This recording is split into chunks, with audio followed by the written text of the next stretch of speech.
Backyard Bee Builder here. Today I wanted to talk about bee stings.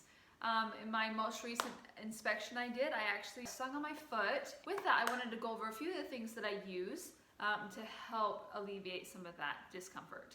Now, once you get stung, you want to try to remove the stinger as quickly as possible because the stinger will continue to inject venom into you until it is removed. A good way of doing that is to use a card. If you use your fingers, a lot of times you'll squeeze the venom sac and it will just inject the rest of the venom into you, so that's not a good idea.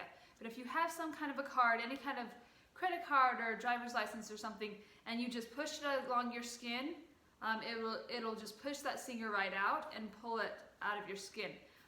Now, after you have removed the stinger, the first thing you want to do is wash the stinging site. A lot of different research I've done, so there's a lot of different methods to treat bee stings out there, and the number one thing that's consistent throughout them is that they have you wash the area with soap and water.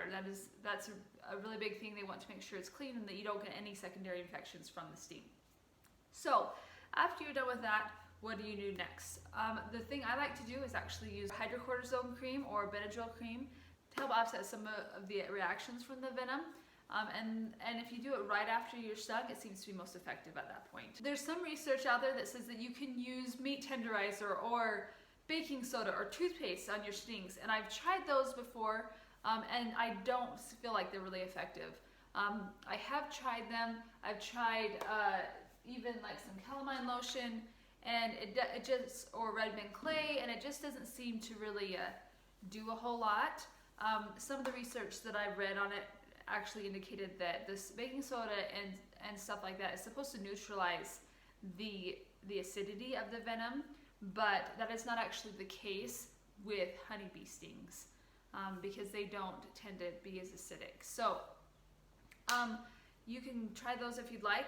I don't actually find them effective, so I don't use them myself.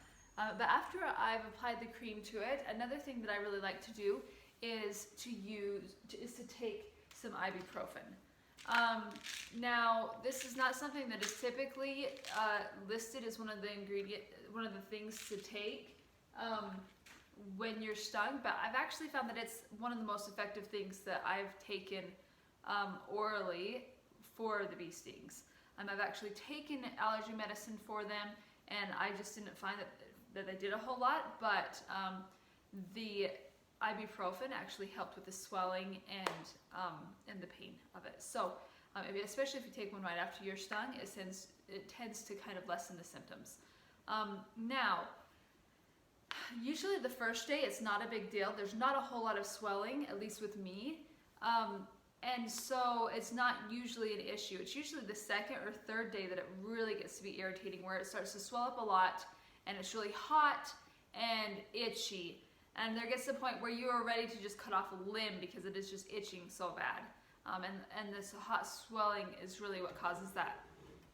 So I've used a ton of different things to help alleviate the itchiness. And one of the best things I've found to use is actually lavender oil.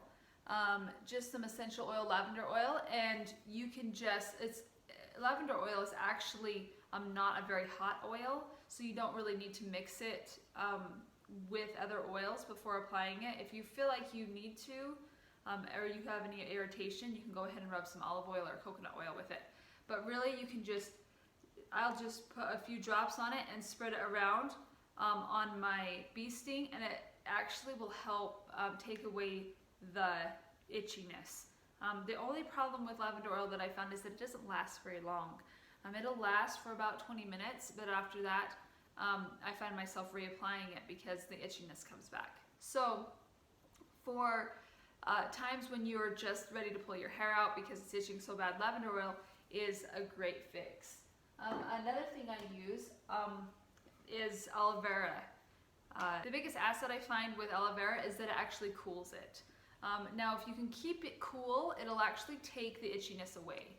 So with aloe vera, just like it does with sunburns, if you rub it on there, it just gives like that kind of that slimy covering over it that the air can pass over, and it helps keep it cool, and that will actually help alleviate the itchiness as well.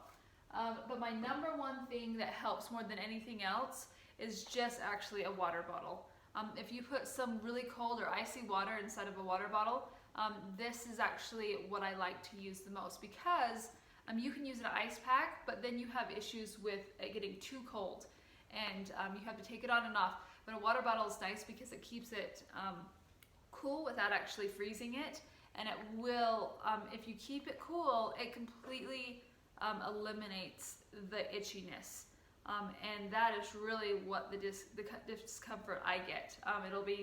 It'll get to where I can't even sleep at night because it's itching so bad, and if I can have a water bottle on it, it will alleviate it, and it will be just right. So these are some things that I use for my bee stings when I get stung, and some people don't even really have a reaction, and they don't really need to go through this, but I do, and I'm sure that there's other people out there that do as well.